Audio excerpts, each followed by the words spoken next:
Un saludo a todos y que la gracia del Señor Jesucristo more en la vida de cada persona que observa este video. Seguimos con la serie sobre Génesis 1 a la luz de la ciencia y como vengo explicando, estamos haciendo una introducción un poco larga para tratar todos los temas referentes a Génesis 1 antes de nosotros adentrarnos específicamente en los días de la creación y ver cómo son corroborados por la ciencia, que no es anticientífico creer en el Génesis. Antes de comenzar con el estudio, debo recordar de que estoy en Spotify, estoy en Google Podcast y también estoy en distintas plataformas. Puedes buscarme en Instagram, puedes buscarme en Facebook, también puedes buscarme en TikTok, todos con mi nombre, también en WordPress. Y para los que les interesa directamente lo que son las notas del estudio, pueden ir en la descripción del video. Está lo que es el enlace a mis estudios, a mi blog personal que tengo en Blogger. Ahí usted puede tomar las notas, la puede leer, la puede copiar, la puede utilizar, la puede poner en otro blog. No tengo ningún tipo de problema con eso porque realmente estamos para eso. Entonces, explico eso antes de. Así que usted me puede ayudar compartiendo el video, me puede ayudar también enseñándoselo a demás amigos o suscribiéndose también y dándole me gusta. Puede poner un comentario si no está de acuerdo con mis afirmaciones, siempre y cuando se haga desde el marco del respeto, pues entonces se añade a lo que es respuestas a mis críticos, si es una crítica que está haciendo y yo le voy a responder, o si es simplemente una pregunta por curiosidad de algo, usted la puede dejar y también hacemos una sección de preguntas y respuestas y ahí se le responde mediante los estudios que yo haga. No siempre usted va a quedar satisfecho, así que tenga eso pendiente. Si no queda satisfecho, pues discúlpame y trata de comprar el libro para llegar a una mejor conclusión de la que yo puedo darte. Entonces, hoy vamos a tratar con el significado de la palabra día en Génesis 1:1 a Génesis 2:4, que es el relato completo de la creación. Que también vamos a tratar eso del capítulo 2, que hay una confusión sobre si son dos tipos de creaciones distintas. En un estudio posterior también vamos a tratar ese tema. Lo primero que tienes que entender es que la palabra hebrea yom, día, se menciona la primera vez en Génesis 1:5, cuando dice: y llamó Dios a la luz día y a las tinieblas las llamó noche. Entonces tú te preguntas, ¿cuál es la lectura natural de esta afirmación? O sea, ¿qué enseña explícitamente esta afirmación? Aquí, como tú te puedes notar, la palabra día se contrapone con la palabra noche. De modo que no se trata de un día de 24 horas, sino aquí lo que le está haciendo es dándole el sentido de luz diurna, aproximadamente 12 horas, como tú lo puedes comparar con Juan 11:9, cuando Jesús dice, no tiene el día 12 horas. Entonces, en un sentido hebreo, lo que se está usando ahí como día es eso, la luz diurna de 12 horas, no un día como el de nosotros de 24 horas. Eso es muy importante que lo tengas pendiente del distinto uso para que entiendas de que a la hora en punto de que una persona tome los días de la creación de forma diferente al que hace específicamente el creacionismo de la Tierra joven, que es día de 24 horas y el universo tiene, y todo lo que existe tiene 10.000 años, predicadores que le debo muchísimo en esta vida lo interpretan de esa forma. Por ejemplo, John MacArthur, yo tengo aquí casi todos los libros de él, pero en específico su Biblia de estudio que está ahí detrás dice eso, de que el universo, la creación, solamente tiene 10.000 años. Él es creacionista de la Tierra joven. No por eso es un mal teólogo, sino que simplemente adoptó esa postura teológica, la cual es válida a la luz de Génesis 1, como también las otras posturas con respecto a las duraciones de esos días de la creación. Entonces, la segunda vez que aparece en el mismo versículo la palabra día, pero entonces tiene un significado diferente. Fíjate que aquí dice, y fue la tarde y la mañana un día. Por lo tanto, aquí día se entenderá de forma natural en referencia a un día de 24 horas. De modo que ahora tenemos dos significados primarios dentro de un mismo versículo y dentro de un mismo pasaje que te está hablando de algo en específico, que es de la creación. Lo tercero, el tercer punto, es el significado de la palabra día, pero que ahora se utiliza en el día séptimo. Cuando dice la aparición de la palabra día, que es cuando dice que Dios lo santificó el día, nota de que aquí no se incluye esa secuencia que se viene incluyendo desde el día 1, de y fue la tarde y la mañana un día, fue la tarde y la mañana el día segundo, fue la tarde y la mañana el día tercero. En el séptimo día no aparece la mañana y fue la tarde y la mañana. Por lo tanto, ese día no tiene fin. Y es algo muy importante que tienen que notar. Aquí, por ejemplo, cuando tú te fijas, se omite mucho esa mención de lo que es mañana y tarde, lo cual ha llevado a muchos comentaristas. No crean que solamente eso es una postura arbitraria de dos o tres que quieren negar el relato de Génesis. No, es algo bíblicamente sustentable. Se lo voy a buscar aquí directamente en la Biblia, porque es que es necesario que nosotros entendamos eso. Notemos que al principio, en Génesis 1, cuando te miras todo el pasaje, hay dos usos primarios de la palabra día. Luego la que predomina es, y fue la tarde y la mañana el día tal, y fue la tarde y la mañana el día tal. Pero luego, cuando seguimos en el día tercero, dice, fueron acabados los cielos y la tierra y todo el ejército de ellos, y acabó Dios en el séptimo día la obra que hizo, y reposó el séptimo día de toda obra que hizo. Y bendijo Dios al séptimo día y lo santificó, porque en él reposó de toda obra que había hecho en la creación. Entonces aquí viene un punto. Noten de que ahí específicamente no dice, y fue la tarde y la mañana un día. Se supone que Dios hasta hoy está descansando de su actividad creadora, formadora del universo. O sea, en referencia a eso, porque Dios todavía, según las escrituras, sigue sustentando el universo por la palabra de su poder, como enseñan pasajes del Nuevo Testamento como Colosenses, que te lo habla también en referencia a Cristo. Entonces, Dios, en forma en provisión, en lo que es el cuidado de su creación, la estabilidad de ella, sigue todavía trabajando. Pero en su actividad creadora, Dios ya descansó de ese día. Pero noten que ese día todavía no ha pasado. Ese día no tiene la mención, y fue la tarde y la mañana el día séptimo.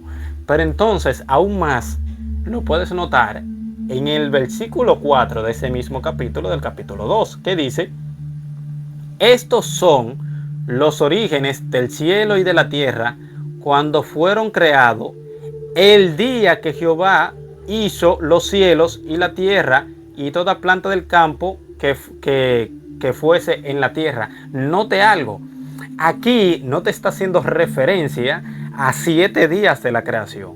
Aquí está diciendo que Dios creó, ¿verdad?, los cielos y la tierra el día. O sea, esa palabra día ahí no tiene un sentido cronológico de y fue la tarde y la mañana de 12 horas ni de 24 horas, sino que te está hablando de día como un periodo de tiempo. O sea, supongamos que los días de la creación fueron específicamente de 6 días de 24 horas. Aquí el mismo autor, que fue Moisés, te está diciendo que Dios, el día que creó los cielos y la tierra, ese día incluye aquellos 6 días. Entonces te está dando un uso diferente de la misma palabra dentro del mismo contexto. No es algo que está sacado de contexto ni está rebuscado de otro lado, sino del mismo relato de la creación. Te está diciendo que entonces el significado, tú lo puedes notar, es que uno se contrapone es de luz diurna, que se contrapone con la noche, con la oscuridad. Entonces el otro es amanecer y atardecer, que es el segundo uso, o hay un uso que es de 12 horas, hay un uso que es de 24 horas, hay un día que no amanece, que no pasa, que es el día de, porque Dios todavía está reposando en la creación. Quiere decir que literalmente el día 7 de la creación no es un día de 24 horas por el hecho de que mantiene todavía su continuidad hasta el día de hoy. Pero no tanto eso. Cuando venimos al versículo 4 del capítulo 2, notamos también que corresponde a un día diferente del que se había utilizado anteriormente, de los 6 utilizados anteriormente. Porque te dice, estos son los orígenes de los cielos y de la tierra cuando fueron creados. ¿Cuándo? ¿En la semana? No, el día que Jehová Dios hizo los cielos y la tierra. Entonces, no se le debe llamar como un mal intérprete a la persona que no vea el relato de la creación del Génesis como días, 6 días específicos de 24 horas, ni tampoco 6 días específicos de 12 horas, ni tampoco como que esos días corresponden a un largo periodo de tiempo, por el hecho de que todas las posturas, por lo menos de la palabra día, son consistentes con la Biblia. Ese es mi punto. Porque noto que cuando tú te lees libros de creacionistas de la Tierra Joven, son muy fieros al atacar a los días de la creación, porque ellos te dicen de que no, de que el texto consistentemente te está hablando de que específicamente se está refiriendo a días de 24 horas y no te dan posibilidad.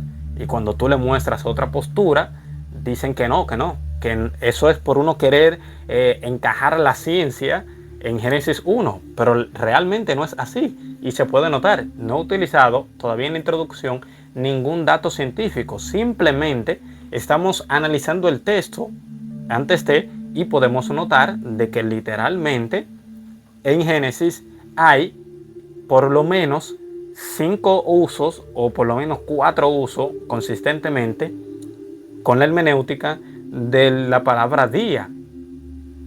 Entonces, yo creo que eso está más que claro, de que cualquier postura que nosotros tomemos con respecto a la palabra día puede ser avalada a la luz de Génesis 1.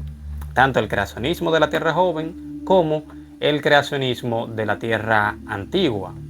Entonces también, antes de terminar sobre este análisis, también hay que notar algo que no quiero que se me escape, y es los distintos verbos que se utilizan en Génesis 1 en el relato de la creación. Hay 3 verbos principales que son los que se utilizan y son los que nos pueden ayudar a tener un buen entendimiento a la hora de nosotros entender los días de la creación y no tener ese marco tan cerrado que nos ha llevado a mucha burla y a mucho escarnio, y lo único que has hecho es crearle una mala reputación a la Biblia sin necesidad. Y es que nosotros podemos ver de que el primer verbo que se utiliza es creó. Esa palabra es bará en griego, en el hebreo. En el hebreo esa palabra es bará, que te enseña una creación sin material preexistente, o sea, algo nuevo, algo novedoso, algo que todavía no había sido hecho, porque no se requirió de ningún material preexistente para poder formarse, sino que todo en un momento se creó. O sea, la materia, el espacio, la energía, todo vino a existencia. Ese es el uso de la palabra bará. Pero también hay otro uso de la palabra, otro verbo en el relato de la creación, y es cuando nosotros vemos que dice sea. Esa palabra sea quiere decir en el hebreo haya, con H al final. Esta palabra no quiere decir crear. Esta palabra no se está refiriendo a crear. La palabra haya, con H al final, H al comenzar y H al final también, te enseña, quiere decir aparezca, que resurja, o sea, que se vea. Por lo tanto, no se está refiriendo a que Dios está creando en ese momento nada, sino que está haciendo que aparezca, que sea visible. Entonces eso es importante a la hora de nosotros entender el relato de la creación para que no causemos más confusión como toda la que hemos causado, por el amor a Dios. Analicemos bien los textos para poder evitar de que se siga tomando la Biblia como si fuese un libro que tuviese muchísimos errores científicos o que también sea ilógica a la luz del conocimiento moderno. Otro punto también es la palabra produzca. Esa palabra quiere decir yatza. Esa palabra no está hablando sobre crear sin ningún material preexistente, sino que lo que está germine, o sea, haga que brote, haga que resurja. Por eso es que cuando nosotros leemos el relato de la creación, tenemos que notar los distintos verbos que se utilizan en el relato de la creación. Por ejemplo, un ejemplo de esto es, dice aquí, y luego dijo Dios, produzca la tierra seres vivientes. Tú te notas que aquí no está hablando de que se creó el verbo bara, aquí no se utiliza. Como también cuando se hace con referencia a las plantas, de que tú ves que no te está hablando directamente sobre que se crea de la nada. Al contrario, cuando dice, después dijo Dios, produzca la tierra hierba verde, que dé semilla, árbol que dé fruto según su género, y que su semilla esté en él sobre la tierra. Y fue así. Y creó, no, y produjo pues la tierra hierba verde, porque es algo que germina de lo ya existente. No es que se está creando espontáneamente, que Dios dijo y se creó. No, la creación sí fue mediante fiat divino, mediante el decreto divino, mediante la palabra de Dios, pero en el distintos usos de los verbos que aparecen, nosotros podemos notar cuando se está tratando de una creación sin material preexistente, algo nuevo, algo novedoso, o cuando es el mismo material que existe, el cual está produciendo. Y esos son verbos diferentes. Recordemos, sin material preexistente es bara, que es el que se utiliza en cielo y la tierra, y el que se utiliza en los peces, que es cuando dice que Dios creó a los grandes monstruos marinos. Entonces ahí estamos notando de que los peces, evidentemente, en la tierra era algo nuevo, era algo novedoso, era algo diferente, era una especie de vida distinta. Y por eso utiliza la palabra crear. Perfecto. Entonces, es necesario de que nosotros entendamos eso. Repito nuevamente, y disculpe que seas tan reiterativo con lo mismo, pero es que a la hora de tener un buen entendimiento sobre este pasaje tan delicado de la creación, tenemos que adentrarnos despacio, analizando parte por parte cada punto sobre los distintos usos que se utilizan de las palabras y de los verbos para tener un entendimiento correcto, y que para la hora de que yo empiece entonces a darles datos según la ciencia sobre lo que dice el Génesis, no me digan que yo estoy ni extrapolando nada, ni me digan tampoco de que yo estoy malinterpretando la Biblia o queriendo estar frío con la ciencia. No, sino de que el relato de Génesis no es anticientífico. Entonces recordemos, la palabra bara es la palabra creó sin ningún material preexistente. La palabra sea es la palabra haya, que quiere decir aparezca. Aplíquele eso a donde sea que usted ve la palabra haya. Quiero, reitero nuevamente, ese es el uso de la palabra. Si usted quiere puede consultar cualquier material del hebreo. Yo no soy maestro de hebreo, no sé hebreo, pero me fío de los libros que leo porque tienen evidencia corroborativa. Tú puedes buscarlo en otros lados y ves que es el mismo uso consistente. Entonces, la palabra sea es la palabra haya, que quiere decir aparezca. La palabra produzca es la palabra yatza, que quiere decir que germine, o sea, que de lo que está se produzca algo, como que avance, como que prolifere. Entonces, hasta aquí vamos a dejar el estudio de hoy. Si te parece bien, como te dije, o si tienes alguna objeción con respecto a algo, lo puedes comentar, lo puedes poner en los comentarios con todo el respeto del mundo, sin ofensa, por favor, porque no queremos crear una comunidad tóxica. Entonces, hasta aquí el estudio de hoy. Si gustas, puedes buscarme en Spotify, en Google Podcast, puedes buscarme también en todas las redes sociales. Abajo en el link están en la descripción, están todos los links.